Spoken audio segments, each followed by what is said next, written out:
마태복음 28장 18절에서부터 20절까지 말씀이 되겠습니다. 여러분 굉장히 잘 아시는 말씀입니다.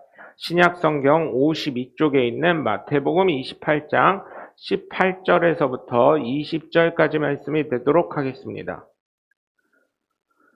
자, 마태복음 28장 18절에서부터 20절까지 신약성경 52쪽이 되겠습니다. 한음성으로 합독하시도록 하겠습니다. 예수께서 나와 말씀하여 이르시되 하늘과 땅의 모든 권세를 내게 주셨으니 그러므로 너희는 가서 모든 민족을 제자로 삼아 아버지와 아들과 성령의 이름으로 침례를 베풀고 내가 너희에게 분부한 모든 것을 가르쳐 지키게 하라. 볼지어다 내가 세상 끝날까지 너희와 항상 함께 있으리라 하시니라. 아멘. 할렐루야. 거룩한 주일날 주님 전을 찾은 여러분 모두를 주님의 이름으로 환영하고 축복합니다. 우리 두 주먹 꽉 쥐시고 하나님은 살아계시다. 세 번만 시작. 하나님은 살아계신다. 하나님은 살아계신다. 하나님은 살아계신다. 아멘. 마이크가 떨어졌었어요. 둘째, 예수님 내 구주. 시작. 예수님 내 구주. 예수님 내 구주. 예수님 내 구주. 아멘. 끝으로 성령님은 지금도 역사하신다. 시작. 성령님은 지금도 역사하신다. 성령님은 지금도 역사하신다. 성령님은 지금도 역사하신다. 아멘. 바로 그 성령의 역사의 주인공들 되시길 주님의 이름으로 간절히 축원합니다. 오늘 본문을 기초로 해서 제자를 삼아라고 하는데 여러분 사실 저도 그랬고요. 많은 사람들이 그래요. 무슨 내가 제자를 삼나 뭐 이렇게 생각을 하실 수 있는데 그래요 여러분. 내가 어떻게 스승이 될 수 있고 선생이 될 수 있나 이런 생각이 드실 줄 압니다. 사실 저도 그랬고 지금도 사실은 내가 어떻게 우리 성도님들에게 영적 아비라고 할 수 있을까? 또 어떻게 내가 스승이라고 할 수 있고 어떻게 목사라고 할 수 있을까? 뭐 이런 거 얘기할 때마다 사실은 이게 참 뭐라 그러죠? 직함이 마땅한가? 그 명명함이 마땅한가? 이런 생각을 할 때가 있습니다.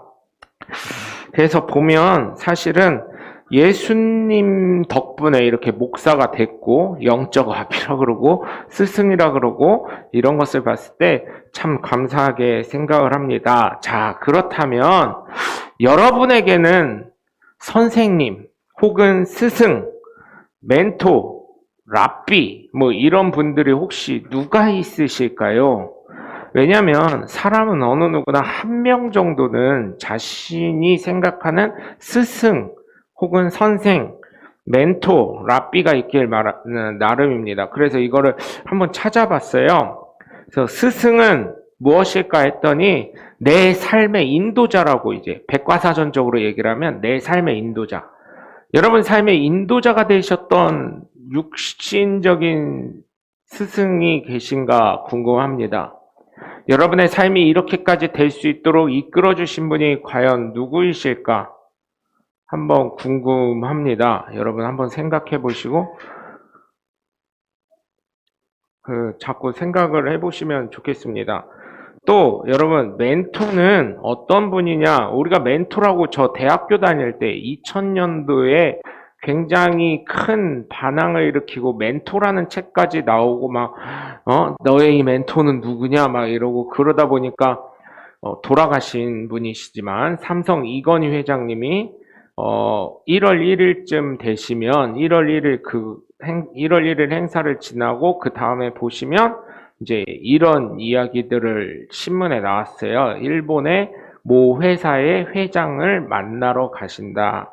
그래서 신문에 보면 일본에 누가 삼성가와 좋은 관계가 있고 그 사람을 통해서 배운 것들이 있어서 멘토로 모시는 거 아닌가. 제가 어릴 때 봤었던 한 20여 년 전 기록이기 때문에 제가 정확하게 기억을 못하지만 그런 기사를 봤던 기억이 있습니다. 그래서 어쨌든 그러면서 제가 생각했던 게 모방은 또 다른 창조라고 했는데 그게 맞구나. 왜? 그렇잖아요. 남의 것을 보고 배워서 내 것을 습득화하면 그게 내 거가 되고 그게 더 커지는 거잖아요. 그래서 사자성어로 유식한 말 한번 해보겠습니다.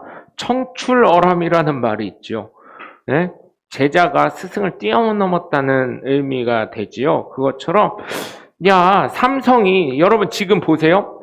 지금 얼마 전까지만 해도 물론 일본을 이렇게 했지만 이제는 우리나라 뉴스에서 나오는 게 이제는 일본을 뛰어넘었다. 대한민국이 일본을 제쳤다. 뭐 이런 얘기를 하는데 하나님의 은혜이고 축복인 줄 믿습니다.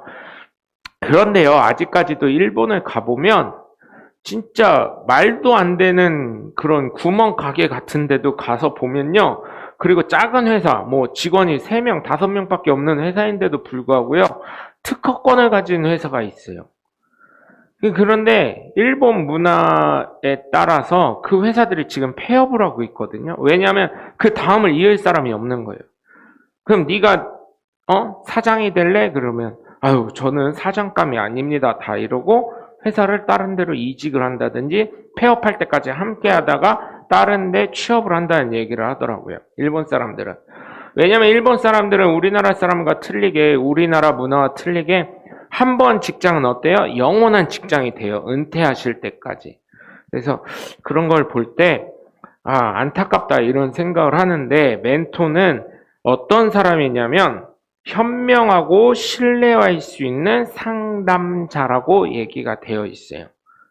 어떻게 보면 인도자보다 어때요? 인도자도 굉장히 중요하고 뜻깊은 스승의 의미도 있지만 멘토도 굉장히 좋은 뜻이더라고요. 그래서 멘토가 뭘까? 이렇게 했을 땐 현명하고 신뢰할 수 있는 상담 상대. 여러분의 삶에서 그래서 제가 멘토를 볼 때 멘토는 친구 같은 존재구나. 스승이자 친구 같은 존재라는 것을 깨닫게 되었어요. 여러분 삶에 그런 분이 혹시 있을지 궁금합니다. 그런 분을 가지셨다면 여러분 정말 존경합니다. 왜? 그런 분 갖기 쉽지 않거든요. 저도 제 삶에 이 설교 준비하면서 스승이 누가 있었을까? 멘토가 누가 있었을까? 이렇게 생각해 봤을 때 생각나시는 분들이 있더라고요. 그래서 여러분이 생각하시는 그분은 없습니다. 저희 교회와 관련돼 있는 분은 아무도 없어요. 그래서 그런 거에 생각할 때 그렇구나.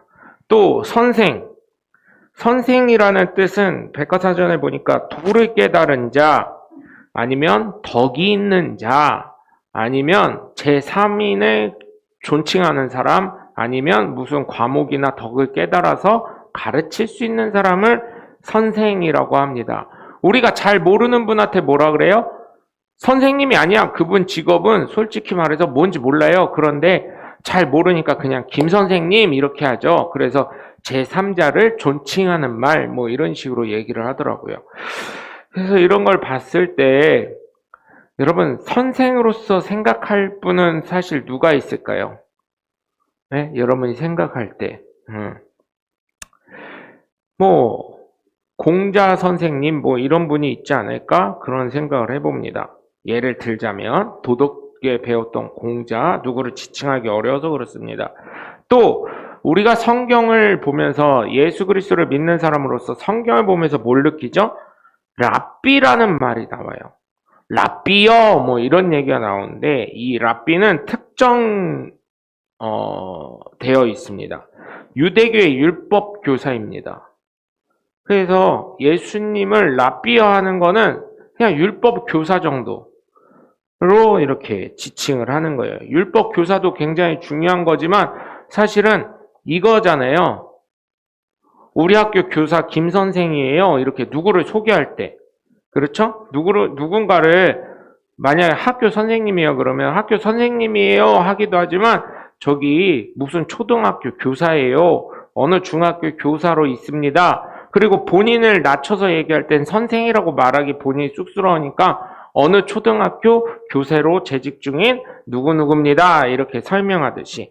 교사는 사실은 좀 우리가 성경을 봤을 때 랍비라는 의미를 정확하게 이 백과사전적인 의미를 잘 몰라서 그렇지 사실은 랍비는 가장 낮은 존칭으로 저는 생각이 되어져요. 제가 깨달은 바로는.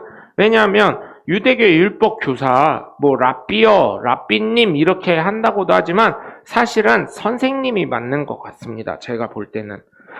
아니면 스승님 이게 맞는 것 같아요. 그래서 가룟 유다가 나중에 랍비어 했다는 것은 사실은 존칭했다고 제가 이제 설교 준비하면서 깨달은 건데, 그렇다면 율법 교사라고 하는 건 물론 존칭으로 랍비어라고 할 수도 있지만 존칭 중에서도 제일 낮은 존칭, 의미로 따지면요.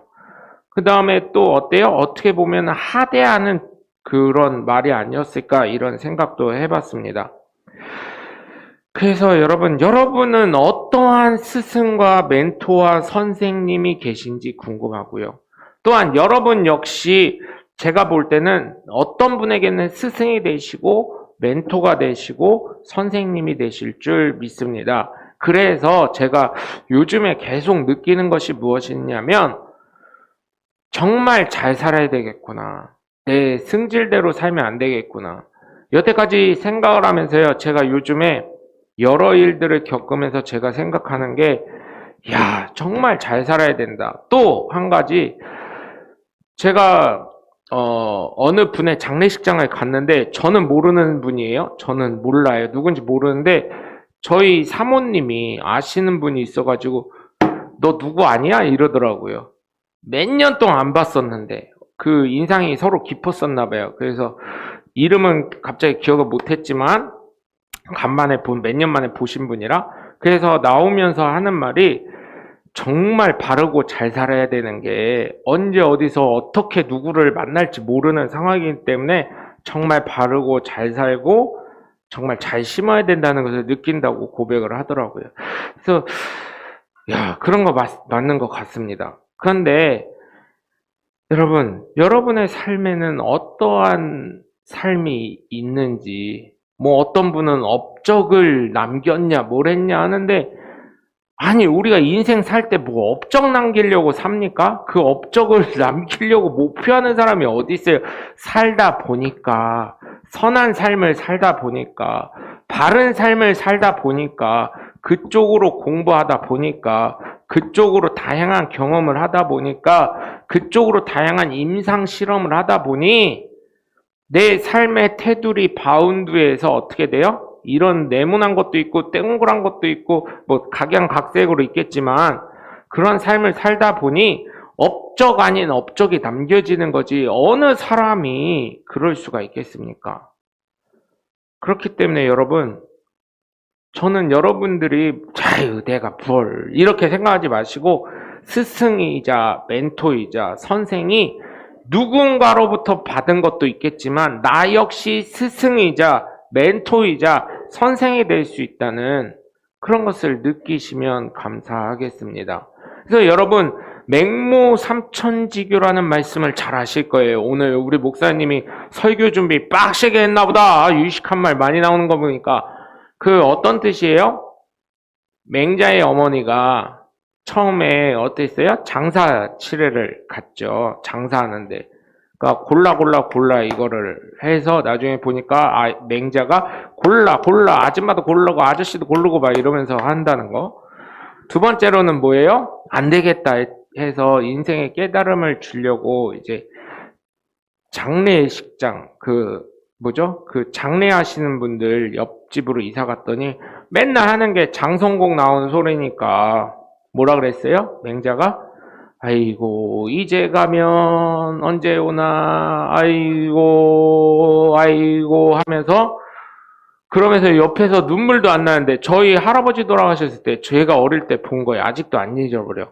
우리 고모들이요 우는데요. 아버지는 이렇게 하고 있는데 처음에는 눈물이 잘 나왔어. 내가 봐도 막 눈물을 막 흘리고 휴지가 이렇게 쌓여있으니까 이틀째 되니까요 하루만 지나봐 하루 저녁 때만 돼도요 휴지가 어디 있어 그냥 소리만 누구 손님 와서 절하면 옆에서 원래 곡소리를 해줘야 된다고 그러더라고요. 우리나라 전통 문화가 아이고 그러니까 저희 아버지가 살아계셨을 때니까 할아버지 돌아가셨을 때니까 뭐라 그러냐면 눈물도 안 나오면서 그런 거 하지 마. 그냥 밥이나 먹고 쉬어 있어. 뭐 중요한 손님 왔다고. 그냥 있어. 요즘에 그렇게 누가 곡을 해. 이렇게 해가지고 고모들이 되게 난감하게 했었던 그런 게 있었고, 그런 걸 봤을 때 맹자의 그런 곡소리 내는 걸 보고 어떻게 해요? 안 되겠구나 하고 이제는 학당으로, 그죠? 서당 옆으로 집을 이사했더니 맹자가 깨달음도 있고 공부도 하고 그러면서 위대한 위인이 됐다는 그런 얘기가 맹모 삼천지교로 간단히 말씀을 드릴 수가 있습니다. 그것처럼 여러분, 우리의 삶에는 영향을 받기 때문에 나 역시 제자가 되는 삶이 되고요. 나 역시 제자를 삼을 수 있는 삶이 되는 거예요. 그래서 여러분 보면 어때요? 두 자녀가 똑같은 아들 둘이 있었는데 한 명은 아빠 엄마가 사기꾼이어가지고 나는 저렇게 살지 않으리라 해가지고 검사가 된 아들이 있고요. 한 명은 본 게 그거밖에 없는데 어떡하냐 해가지고 사기꾼이 돼가지고 형이 동생에게 수갑을 차는 그런 아이러니한 인생이 있었다는 거를 제가 어렴풋이 선생님들에게 들었던 이야기가 있어요. 한 가정임에도 불구하고 어떠한 교훈을 삼느냐에 따라, 어떠한 인도를 받느냐에 따라, 어떠한 멘토를 갖느냐에 따라, 어떠한 선생을 만나느냐에 따라 한 가정에 같은 자녀임에도 다른 자녀가 어떠한 인생을 사는지 깨닫게 된다는 거예요. 제가 결심한 게 있어요. 제가 정말 다른 건 몰라도 제가 결심한 거는 제 삶에 있어서 결심한 거는 물질적인 걸로는 문제를 일으키지 말자. 가정이든 어디서든. 그래서 제가 이제 새아이 생활을 하면서 보면서 느끼는데요. 특히 이제 그 목사님들 모임하는 지방회 같은 데 가잖아요. 아니면 무슨 목사님들 동기회나 뭐 이런 데 가잖아요. 그래서 어쩔 수 없이 그 회계 담당하시는 분이 안 오셔서 제가 하게 될 때가 있어요. 그때 보면 돈 나간 건 똑같이 그 금액이에요. 계산된 금액이 나가요. 근데 돈 거둘 때 보면 다 받은 걸로 체크는 돼 있는데 나중에 부족해서 제 돈으로 항상 채우게 되더라고요. 이상하게 꼭 그러더라고요. 그래서 제가 며칠 전에 저 이제 목사님에게, 같은 동기 친구 목사님에게 그랬어요.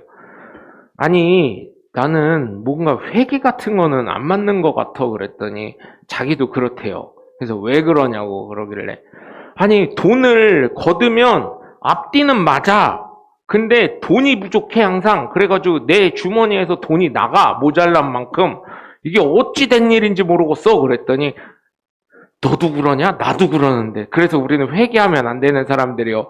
그래서 회개를 잘해야 돼 우리가. 그래서 뭔 회개? 그랬더니 하나님 앞에 회개를 잘해야 된다고. 회개를 잘 못하니까 회개를 잘 보려면 회개를 잘해야 된다고. 그래서 회개를 안 할 건데 그러면 365일 회개하는 삶을 살아야 돼 이러더라고요.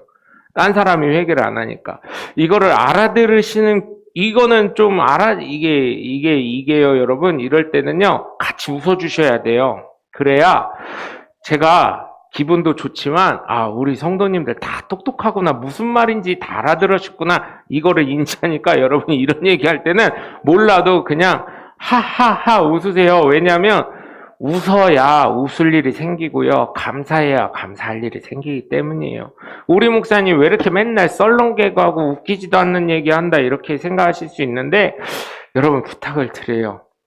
웃을 일을 만드시고 싶으면 내가 웃어야 되고요, 내가 감사해야 감사할 일이 생긴다는 거 여러분 기억하시면 감사하겠습니다. 그래서 오늘 말씀을 보시면 제자를 삼으려면 첫 번째로 예수님이 말씀하신 게 있어요. 하나님께서 모든 하늘과 땅의 모든 권세를 내게 주셨다는 단서가 있어요. 예수 그리스도가 모든 권세를 가지셨다는 거예요. 그것에 대한 증거가 어디 있냐면 요한복음 14장 14절에 보면 내 이름으로 구하면 무엇이든지 응답된다고 나와 있고요. 빌립보서 2장 10절에서 11절을 보시면 뭐라고 나와 있어요? 모든 만물이 예수 이름 앞에 무릎 꿇게 만드셨을 뿐만 아니라 또한 모든 입으로 예수 그리스도를 주라 시인하게 만들어 놓으셨다는 증거가 있기 때문에 모든 만물의 권세가 예수님께 주어진 것뿐만 아니라 예수님 자체가 하나님이시라는 게 요한복음 1장에 보면 말씀 자체가 이 땅에 육신이 돼서 오셨다고 하셨기 때문에 예수님은 하나님 근본 자체이시기 때문에 예수님은 성자 하나님으로서 모든 권세를 처음부터 갖고 계신 분이에요. 그렇기 때문에 모든 권세가 있기 때문에 우리는 어떻게 돼요? 말씀에 따라 예수 이름으로 선포하고 예수 이름으로 기도하고 예수 이름으로 내가 하는 것이 아닌 예수 그리스도께서 하심을 깨닫게 하며 복음을 전파하는 권세 역시 받은 줄 믿으시길 주님의 이름으로 간절히 축원합니다. 그래서 여러분 제가 항상 뭐라 그래요? 복음을 전할 때 담대하시라고. 부끄러워하지 않으시면 돼요. 저도 그랬었어요. 뭐 줄 때 그냥 이랬어요. 무슨 시내 나가니까 시내 둔산동 이런 데 가니까 그 아주머니들이 뭐 이런 팜플렛 같은 거 A4 팜플렛 같은 거 코팅된 종이 있잖아요. 그래서 식당 오픈 24시간 이거 전단지 갖고 오면 음식 하나 추가, 안주 하나 추가, 이렇게 돼 있어서, 이거 주면 땅바닥에 그냥 보고 이렇게 버리고, 저 같은 경우는 그 종이 버리는 거 아까워가지고, 미안하기도 하고, 나이 많으신 분들이 막 주니까, 저는 그거 아예 안 받거든요? 그런 거 줄 때 어때요? 할머니들이 잘했던 분들, 특히 아들이 사장으로 있는 가게의 할머니나 할아버지들 보면, 아이, 잡숴봐, 막 이렇게 주는데, 그냥 알바로 오시는 분들은 어떻게 줘요? 뭐 주지도 않아. 이러고 있어. 지나가면. 말도 안 해. 이렇게 해. 그러면서 앞을 가로막으면서 알아서 가져가라고. 저도요. 전도할 때 처음에는요. 목사임에도 불구하고요. 이랬었어요. 이러고 가는 길 막고 그랬었는데 요즘은 교회에서 나왔어요. 더 안 받으려고. 안 더워요? 물티슈 가져가요 좀. 그리고 마스크 안 받으려고 하면 그거 며칠씩 쓰지 말고 이거 하루 좀 내일 바꿨어 좀 이러고 있어요. 그리고 예전에는 식당 이런 건 생각을 못 했는데 대전중앙침례교회 소문미 사모님 오셔가지고 전도가 사람 만나기가 어려우면 그렇게라도 해라 해서 식당이랑 미용실이랑 또 여기 옆에 중국집, 여기 중국집은 이제 타켓이 딱 정해져 있더라고요. 저기 둔산동 쪽에 맛집이라고 소문난 데는 젊은 사람 회사원들이 굉장히 많이 와요. 가족 단위로. 저녁엔 주로 가족 단위가 오고 낮에는 회사원들이 오더라고요. 그래서 거기다 마스크를 갖다 놓으니까 3일이 멀다 하고 다 가져가요. 없어. 그리고 여기 중국집 샹하이 갔더니 샹하이는 마스크를 주로 어떤 분들이 가져가면 택시기사분들이나 좀 혼자 와서 식사하시는 분들 있잖아요. 공사장 주변에 있는 분들 와서 드실 때 가져가고. 미용실을 갔더니 염색하는 친구들 있잖아요. 미용실 가면 파마하고 염색하는 친구들 있잖아요. 그리고 이게 머리를 감겨주니까 제가 그랬어요. 귀 있는데도 좀 깨끗하게 씻겨줘. 마스크 있다고 저기 하지 말고. 그랬더니 알았어요 목사님 하더니 그 다음부터 마스크가 잘 나가더라고요. 목사님 교회 돈 없다면서. 그런 건 중요하지 않고 전도 천하의 한 영혼이 귀하다고 했는데 그렇게 해서 전도를 하니까 염색약 묻으니까 갈아가고 머리 감겨주니까 물 묻으니까 찝찝하니까 갈아가고 파마약 묻으니까 또 갈고 가고 이렇게 하더라고요. 그래서 그거를 말씀드렸더니 컨셉 너무 잘 잡았다고. 맛집, 동네의 어르신들, 그러면 전체적으로 다 전도하는 거 아니냐고. 그래서 미용실은 주로 여성분들이 많이 오니까 잘했다고, 너무 잘했다고. 그러면서 우리 교회 아직 잘했는데 왜 안 올까 그랬더니 그게 쌓이고 심겨지면 하나님 반드시 보내줄 거라고. 아멘 하고 그랬는데 여러분 모든 권세가 하나님으로부터 왔으니 여러분 당당하시길 바래요. 저도 뭐 나눠줄 때요. 좀 바꾸고 가요! 막 이러고 막 그러니까 여러분, 당당하게 전하시길 주님의 이름으로 간절히 축원합니다. 그래서 제자를 삼으려면 어떻게 해야 돼요? 예전에는 제자들이 찾아왔지만 이제는 코로나 이후로는 어떻게 해야 돼요? 내가 찾아가야 돼. 내가 가서 제자를 삼아야 되는 줄 믿으시길 바라요. 왜요? 예수님을 믿는 우리에게 예수님이 나에게 찾아오신 것처럼 나 역시 예수 믿지 못하고 예수님이 누군지도 몰라서 못 찾아오는 이들에게 가서 전해서 제자 삼아는 하나님의 복된 자녀들 되셔서 여러분이 가서 찾아가시고 여러분이 기도하셔서 그의 영혼을 붙잡으셔서 하나님의 사랑을 전하시는 하나님의 복된 자녀들 되시길 주 예수 그리스도의 이름으로 간절히 축원합니다. 또한 두 번째로 제자를 삼으려면 어떻게 해야 돼요? 침례를 베풀 수 있는 사람이 돼야 될 줄 믿습니다. 이 말은 뭐냐? 믿음의 확신이 가득 찬 사람이 되셔야 될 줄 믿어요. 침례를 아니 목사님만 주는 거지? 아니에요. 여러분들도 언제나 어디서나 줄 수 있어요. 예? 진짜예요. 여러분들도 언제나 어디서나 누구에게나 줄 수 있어요. 다만 목사가 이렇게 준다는 것을 물론 목사가 우리 기독교적으로 우리 교단적으로는 목사가 침례와 성만찬을 주례해야 한다 이렇게 되어 있지만 여러분 복음 앞에서 전하는데 어떡하겠습니까? 그거 이렇게 해서 급하면 줘야 되는 거 아니겠어요? 아니면 침례를 베풀라고 여기에 이 말씀대로 가자는 거예요. 많은 목사님들이 말씀대로 가자고 하잖아요. 그러므로 너희는 19절에 가서 보시면 너희는 가서 모든 민족을 제자로 삼아 아버지와 아들과 성령의 이름으로 침례를 베풀고 라고 나와 있어요. 여기에 뭐 단서가 있어요? 이때 예수님이 이 말씀은 사실 예수님이 40일간 십자가에 달려 돌아가시고 3일 만에 부활하신 후 40일간 사역을 조금 더 하시면서 제자들과 유하시면서 이제 승천하실 때 이제 말씀하신 거예요. 거기에는 예수님의 제자만 있었던 게 아니라 많은 사람들이 있었어요. 예수님의 부활을 보고 믿고 확신한 사람들이 예수님의 승천을 보는 광경에 있었던 사람들이에요. 여기에 그러면 막말로 목사가 침례를 줘야 한다면 여기에 단서를 달았겠지. 너희 제자들아 잘 들어라. 너희는 내 이름으로 아버지와 아들과 성령의 이름으로 침례를 베풀어라. 제자들에게만 얘기해야 되죠. 목사만 침례를 베풀 수 있는 게 아니라니까요. 여러분도 할 수 있는 거예요. 제자를 삼은 자에게. 단 그런 거를 이제 목사에게 권위를 세워주고 또한 공식적인 교회의 행사기 때문에 목사가 했으면 좋겠다는 그런 의미가 더 담아 있는 거지. 성경적으로 보면 제자들만 침례를 베풀어라 이렇게 얘기해야 되는데 거기 있는 많은 사람에게 말씀하신 거기 때문에 여러분 침례를 베푼다. 물론 침례를 베풀 수 있으면 더 좋을 수 있겠지만 거기에 내면에 정말 들어있는 말씀을 제가 깨달은 바는 믿음의 확신을 가져라. 내가 확신이 없는데 어떻게 제자를 삼을 수 있겠어요? 내 삶에 책임 있는 삶을 살지 못하는데 어떻게 복음을 전할 수 있겠습니까? 그렇기 때문에 여러분 부탁을 드려요. 여러분 정말 언제나 어디서나 믿음에 대한 확신을 가지면서 여러분의 그 믿음의 확신을 바탕으로 많은 사람이 예수 그리스도를 믿을 수 있는 복음의 확신을 가지게 여러분 삶에 책임 있는 삶을 살아가며 여러분 정말 바른 믿음을 전하시길 주 예수 그리스도의 이름으로 간절히 축원합니다. 그래서 끝으로 제자를 삼으려면 가르쳐 지키게 하라는 거예요.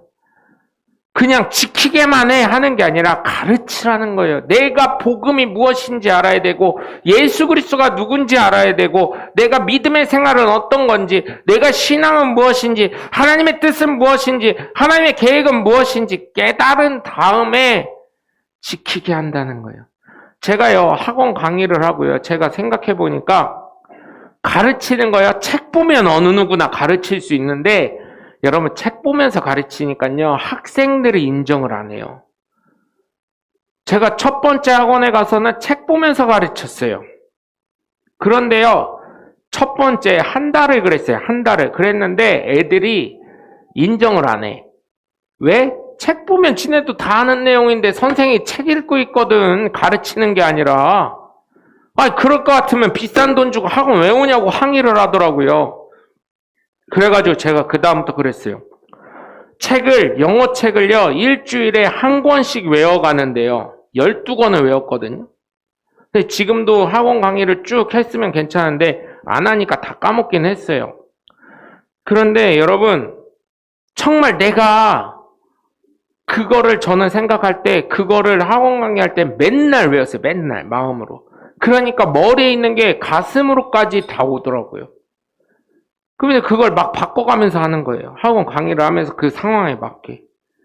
그냥 머리로만 이게 딱 안다고 되는 게 아니거든요. 여러분, 가슴 속으로까지 예수 그리스도를 온전히 깨달으시고 믿으시고 배우시고 섬기고 따라가셔서 그거를 지킬 수 있도록, 여러분이 이 지키게 하라는 거는 그냥 얌마 지켜 마 이런 거 내가 가르쳐줬잖아, 똑바로 해. 돌아가신 저희 아버지가 맨날 그랬어요. 시험 때만 되면 늦게까지 공부하니까, 야, 책 빼고 자. 책 빼고 자면 책의 내용 다 들어가게 하나님 도와주실 거 아니요. 기도하고. 그게 명언이 돼가지고 나중에 제가 많이 웃어드렸더니, 교회 애들 만나는 애들마다 시험이에요 장로님. 애들이 이상하게, 저희 교회는 애들이 교회에서 공부를 했어요. 학원에서 끝나면 집에 안 가고. 그래서 저희 아버지가 교회 와서 기도하실 때마다 저한테 뿐만 아니라 교회 아이들 만나는 애들마다, 야, 책 빼고 자 엄마. 기도하고 교회에서 책 빼고 자는데 하나님이 다 100점 맞게 해주시겠지. 그래서 나중에 물어봤어요. 시험 끝나고, 야, 너 진짜 책 빼고 자고 기도했냐 그랬더니, 그쵸, 책 빼고 자긴 했죠. 나중에는 하다가 졸려가지고 엎어져서 책 빼고 이러고 잤죠. 뭐 이런 얘기를 하더라고요. 장로님 말이 진짜던데요 막 이러고, 애들 센스 있는 애들 또 그러더라고요. 그렇게 하고, 여러분, 정말 여러분 삶 속에 이게 다 나오셔야 돼요. 가르쳐 지키게 하는 것은 야 엄마 지켜 엄마 이 정도가 아니라, 이거에 대해서 우리가 말씀에 대해서 한번 점검해 봅시다. 하나님의 뜻이 무엇인지. 아이고 꼰대네 꼰대 이게 아니라, 정말 사랑으로 그들의 삶이 하나님 앞에 더 나아갈 수 있고, 하나님 뜻과 하나님 계획에 합당할 수 있도록 이끌어줄 수 있는 사람이 되라는 것입니다. 그렇기 때문에 여러분, 아유 내 주제 아니요, 여러분 자체가 지금 스승이 되시고 멘토가 되시고 선생님이 되고 계시니, 여러분의 삶을 통해 정말 믿음의 확신을 가지고 하나님의 뜻과 계획과 예수 그리스도의 복음과 성령의 능력으로 많은 사람들을 제자 삼으셔서 날마다 하나님을 체험하시며 하나님을 체험할 수 있게 만드시는 하나님의 복된 자녀들 되시길, 예수 그리스도의 증인들 되시길 주 예수 그리스도의 이름으로 간절히 축원합니다.